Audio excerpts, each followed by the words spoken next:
lakas ng ulan guys. So grabe, ito na, usog tayo sa bahan nito. Pero wag naman sana ganun kalalim yung bahan doon, yung lalim ng baha. Dandahan lang tayo kasi nga yan, dandahan lang tayo kasi medyo matubig. Ayan, ito.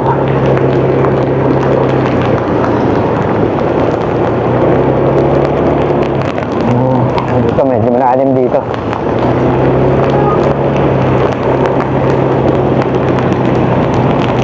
Ayan guys.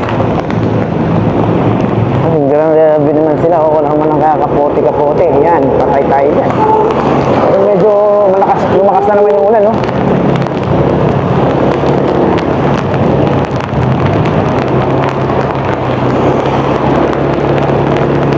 Ang basa kayo niyan, ate, kuya. Lalaki ba ito? Babae? Hindi ko maintindihan. Ako ang babae. Batang basa kayo niyan.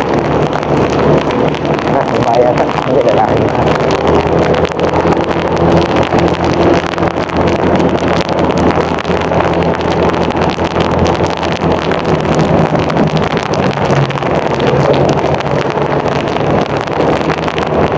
Kasi ang medyo kung kailan naman tayo umalis, saka naman lumakas ulit.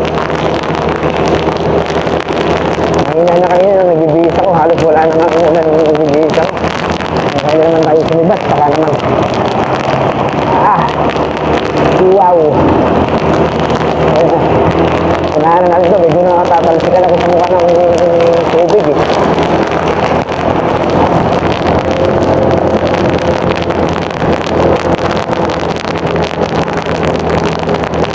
Medyo malakas na talaga yung ulan.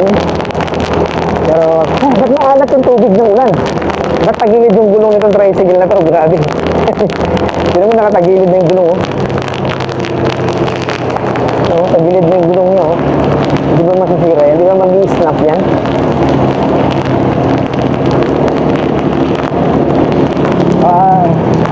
Alam mo yun? Parang bigla na lang matatanggal, eh, oh. Sobrang tagilid na yung gulong niya, eh, oh. Kawawa naman yung napupuwersa.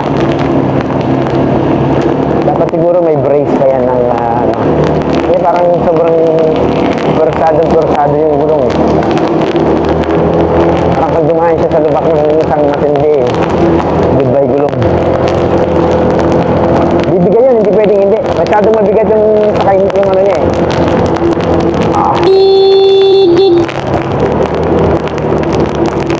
At yun, mas bumubusin na itong motor ko. Ano bang gusto nyo sabihin ito?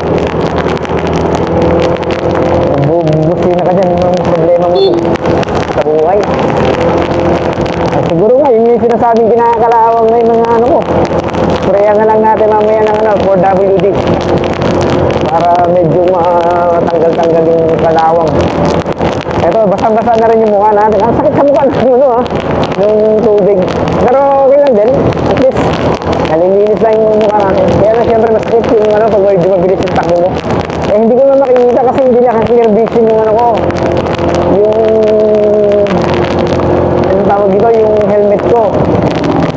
Kaya medyo masakit din sa mukha pag tumatama. Kaya ngayon, ang gagawin natin, medyo dandahan lang kahit na medyo malakas yung ulan. Hindi kasi tayo naka-clear vision. Tapos marami pa rin sasakyan, so kailangan talaga medyo magdandahan tayo. Medyo madulas na rin yung kalsada, madulas yung kalsada kasi nga basang-basa.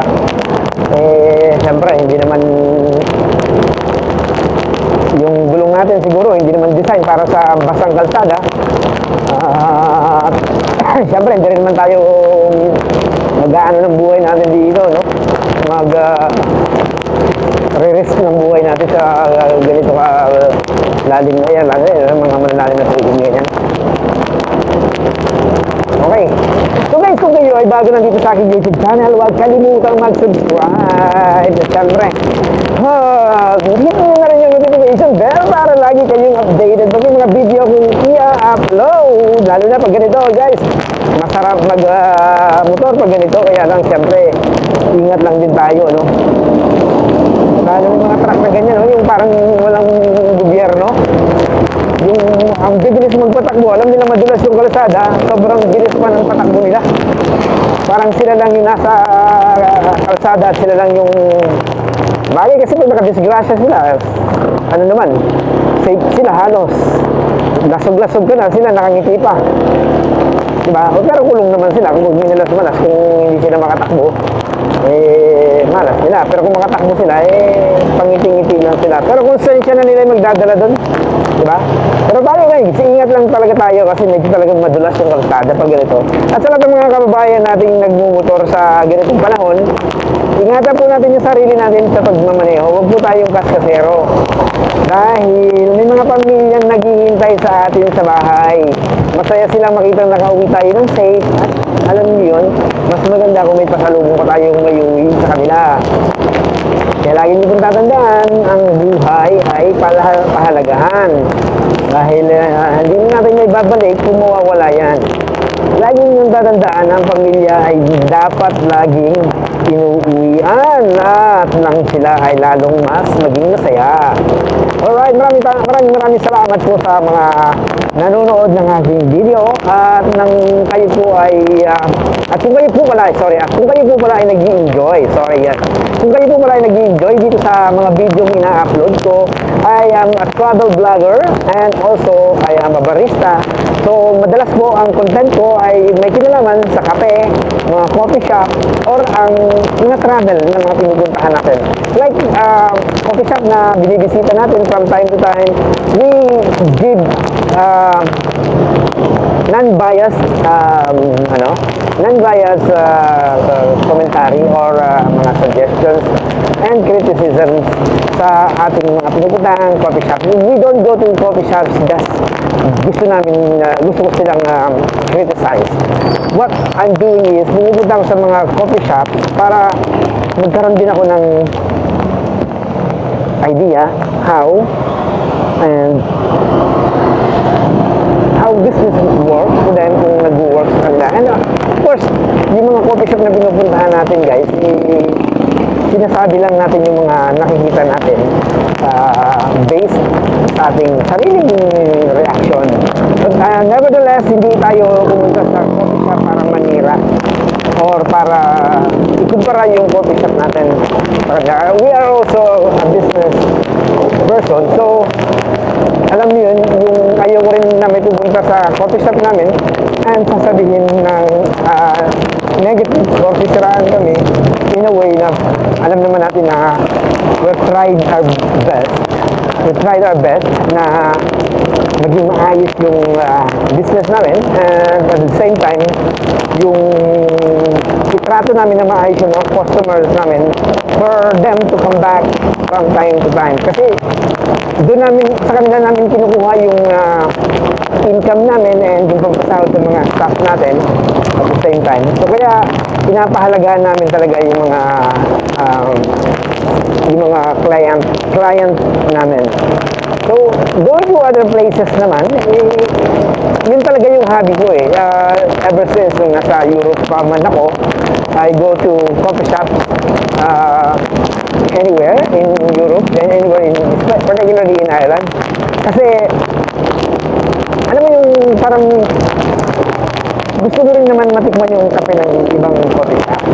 And then makikita mo doon na may mas masarap pa pala sa kape mo. Diba? You just have to be honest na pag may natikman kang mas masarap sa kape mo at i-appreciate mo yun yung ginagawa ko kasi pag may mga coffee shop na ako napupuntahan na masarap, ina-appreciate ko talaga siya. And then, binablog ko, sinasabi ko na masarap yung coffee nila, or whatever yung nagiging experience ko, sinishare ko, and without destroying others' business.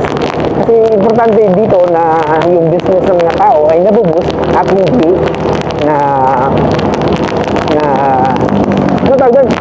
nadi-destroy. Kasi at the end of the day guys, these people are trying to make a living, you know.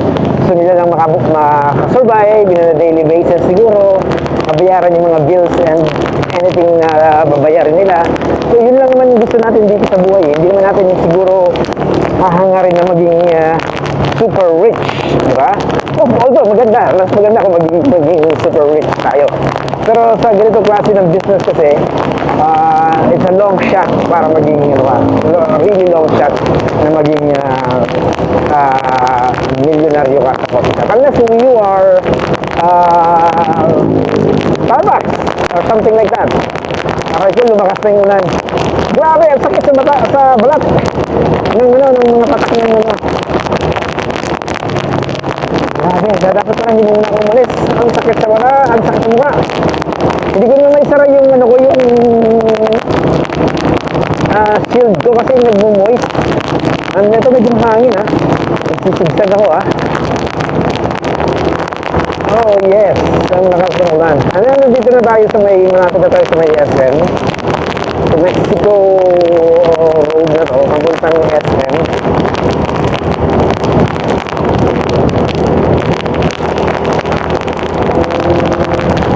At least walang baha ngayong dinaanan. Pero masakit, malakas pang ulan. Wala sanang lubak, hindi makita. Yung daan kasi medyo madilim talaga yung shield ko.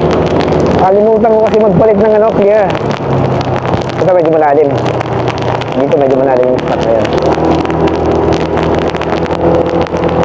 Ay, dun sa kabila, bumabaha na Ang malalim na dun. Hindi ka na makatawid dun sa... Hindi ka na makapunta dun sa McDonald's.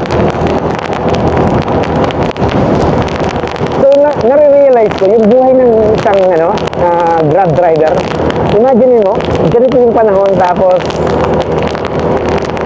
kailangan mong magtrabaho, kailangan mong mag-deliver doon sa mga taong nag-order dahil hindi sila makalabas ng bahay. Parang life is so unfair, di ba? Napaka-unfair sometimes doon sa mga taong hirap na sa buhay. Tapos, ganito pa yung panahon. Sa bagay, kasi dito naman sa Pilipinas, extreme yung weather natin talaga di ba? Sala sa init, sala sa lamig nga daw tayo. Yung point na, alam mo yun, yung pag mainit yung panahon, hindi mo rin magugustuhan kasi sobrang init, di ba? Sobrang alikabok, sobrang init. Parang hindi mo rin gusto ng sobrang init. Ngayon naman, ito naman, sobrang umuulan naman, hindi mo rin gusto kasi ang hirap naman magbiyahe ng lagi kang basa. Alam mo yun, basang-basa ka, tapos mo yung paa mo, nangangamoy. Pagkatapos, wag-uwi mo ng bahay, may posibilidad na lagnatin ka pa. Parang ayaw mo rin ng ganong klaseng, Pero syempre, dahil wala kang magagawa, kailangan mo magtrabaho.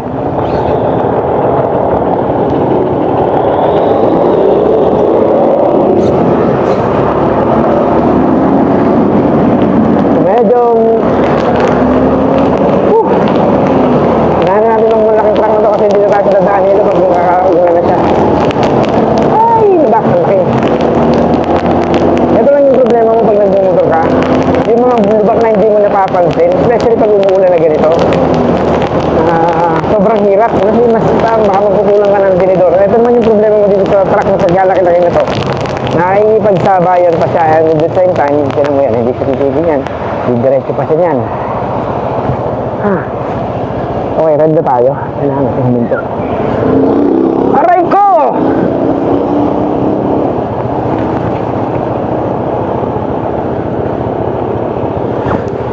Ayan, kaya yun ang problema sa mga Pilipino. Tapos pag nabangga, ayun. Patay. Hindi na lang i-respeto yung traffic light. Kasi kaya nga may traffic light, di ba? Para i-save yung buhay mo. Dinesign yung traffic light na yan para makasave ng buhay, hindi para pumatay.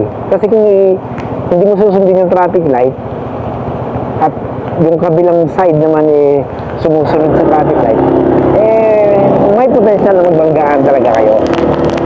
Kaya dyan nagkakaroon ng collision dahil sa mga pasaway na kamote driver na hindi marunong sumunod sa simpleng batas trapiko. Alam mo yung traffic light, talagang marami ng buhay na sinave yan. Marami na rin buhay ang namatay ng dahil sa traffic light na hindi sinusunod. Okay? Pag hindi mo talaga sinunod yung traffic light, isa lang yung consequence niyan, guys. Isa lang. Okay? The consequence is you getting, alam mo yun, getting hurt. Worst case scenario, fatal. Diba, ganun yung pwedeng mangyari sa iyo eh. Especially sa mga panahon na unexpected. Akala mo, safe ka, sumawid ka, tapos biglang may bumabarurot from other side. Ayun, boom, tabog. Ganun lang talaga yun eh. But anyway guys, maraming salamat po sa mga nag-subscribe sa akin ngayong araw na to. I think more than 100 yung nag-subscribe sa akin today. And for that, maraming salamat po. And hopefully, mas mabilis pa tayong lumago, mas mabilis lumaki yung channel natin, at mas marami pang ma-encourage na manood ng ating mga video. And secondly, yung support din niyo po sa YouTube channel ko, I really appreciate po na nasusuportahan niyo yung channel ko. At the same time, naiintindihan niyo na wholesome yung video na ginagawa ko ngayon. I'm doing wholesome videos these days. Ayoko na ng mga medyo maraming warning galing kay YT. Mahirap kasi na nawawala yung channel. I used to have a channel ko before, and meron na siyang, nung nawala yung channel ko, meron na siyang 45,000 subscribers. So, during the time, it's about, I think it's 2022 nung nawala yung channel ko. About 4 years ago, nung nawala yung channel ko. So, having said, kung hindi siya nawala, siguro meron na rin akong silver button ngayon. And medyo nung time na nawala yung YouTube channel ko, na-depress ako, and sabi ko sa sarili ko, hindi na ako babalik sa YouTube. Kasi alam niyo yung kinikita ko kasi sa YouTube that time, inaasahan ko na monthly. Hindi naman sa pag-ibang, yung YouTube ko is kumikita siya ng pinakamaliit na kinikita niya is 15,000 sa isang buwan. But most likely, lagi siya nga sa 30,000 up to 50,000 kasi maganda yung mga views ko. Umabot ng daang libo yung mga views ko. And yung time na yun, parang nakampante na ako na may monthly income na pala ako. Without me doing anything, without me lifting anything, just upload videos, ganon. Parang you don't need to go out there and work hard, parang magbuhat ng mga mabigat. Because you're already earning about 15,000 to 30 to 50,000 a month, which is, para sa akin, sobrang laki na lang kita ko noong time na yun. And then, one day, nagkaroon ako ng warning kay YouTube. I just ignore it kasi sabi ko, wala naman akong alam na ginagawa kong mali. Not realizing na yung palang link na ina-upload ko, kino-connect ko doon sa mga video yung ina-upload ko, yun pala yung nagpo-cause ng warning sa akin ni YouTube. And by the time na nung tinatanggal ko yung link na yun, marami na talaga palang warning na binigay si YouTube sa akin, and hindi ko nga na-post ko, na-warning na pala ako doon, and hindi ko lang agad na-receive. And then yun, hanggang ngayon, I'm assuming na hindi na talaga babalik kasi araw-araw ko pa rin sinecheck yung YouTube channel ko na yun, ngayon. And sabi doon ni YouTube, hindi na talaga may babalik yung YouTube ko, yung channel ko. So, in-accept ko na yun sa sarili ko. Kaya nung time na na-depress ako, hindi na ako babalik sa YouTube, sabi ko. And here I am again. Kinain ko yung sarili kong sinabi. At medyo na-realize ko na nagawa na ako ng mga wholesome video. Yung medyo may kapupulutan yung mga tao, may mga lesson kayong makikita, and at the same time siguro may mga lugar kayong mararating without you physically going to that place. Alam mo yun, ako yung pumunta pero kayo yung nag-enjoy. Kaya sana guys, maraming salamat po ulit sa mga nagsusupport sa aking video ngayon. At kung kayo po guys ay hindi nyo mamasamahin na i-share yung mga video ko and sa mga kaibigan ninyo and subscribe nyo na rin sila, ma-appreciate ko po yan talaga ng todo-todo at bonggang-bongga. Need ko po talaga ang tulong ninyo guys na ma-supportahan nyo yung YouTube channel ko this time. And ang promise ko sa inyo, this channel will be wholesome channel na pwede nyo ipanood sa mga anak nyo or pwedeng mag-encourage sa inyo na mag-travel around the world, mag-travel sa mga bansang napuntahan namin na isin-showcase ko sa aking YouTube channel. At malay mo, yun yung maging daan para magkaroon kayo ng encouragement sa sarili ninyo na lumabas din ang bansa. Salamat po guys at kayo ay natutuwa sa mga ina-upload kong video. Kung hindi man ay at least nagkakaroon kayo ng interest na panoorin yung aking YouTube channel. Maraming salamat po and see you again sa ating next video. Once again, this is Sir Jack, ang channel na mahilig mag-travel. Thank you so much. Bye-bye!